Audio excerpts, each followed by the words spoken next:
இன்றைக்கு தமிழ்நாடு முழுவதும் ஒரு மாற்றம் ஏற்பட்டிருக்கு. குறிப்பா இணையதளங்கள்ல 2 தினங்களா என்னன்னா எம்ஆர்பி ரேட்டை விட கூடுதலா விற்கக்கூடாதுன்னு தமிழ்நாடு அரசு உத்தரவு போட்டிருக்காங்க.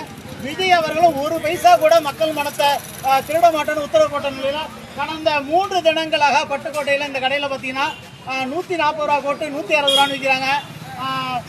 280 ரூபா ஃபுல்லா 300 ரூபான்னு விற்கிறாங்க. தொடர்ந்து நடத்துறாங்க. இது சம்பந்தமாக நம்ம சமூக ஆர்வலர் ராஜபாண்டியன் அண்ணன் பேசுவோம். தமிழக மக்கள் முன்னேற்ற கழகம், நான் தஞ்சை தெற்கு மாவட்ட செயலாளர். தொடர்ந்து இந்த 3 நாளுக்காக முன்னாடி தான் திமுக ஆட்சியில் 20 ரூபா கூடுதலாக பாட்டிலுக்கு 10 ரூபான்னு சொல்லி வாங்கினாங்க.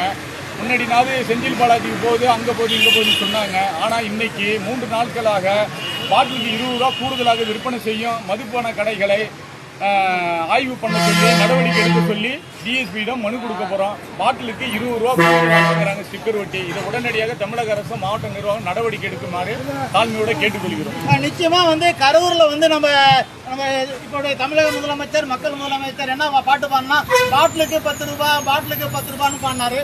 இன்றைக்கு அவர் பதவி எடுத்து 3 தினங்களுக்கு மேலே போய் கூட பாட்டிலுக்கு 10 ரூபா ஸ்டிக்கரும் விட்டுறாங்க. எம்ஆர்பி ரேட்டை விட 20 ரூபா கூடவே வச்சு விற்கிறாங்க.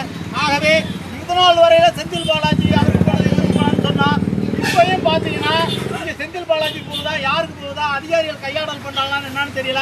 இது சம்பந்தமா இங்க பொதுமக்கிட்ட கையெழுத்துட்டு நம்ம டிஎஸ்பி அலுவலகத்துக்கு எதிரிலேயே நடைபெறுகிற இந்த மாபெரும் ஊழலை நம்ம சுட்டி காட்டுறோம். விருப்பமுள்ள நம்ம மதுப்பிரியர்கள்லாம் கூட கையெழுத்து போடுங்க.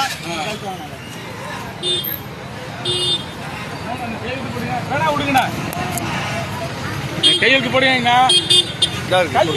கையெழுத்து போடுங்க.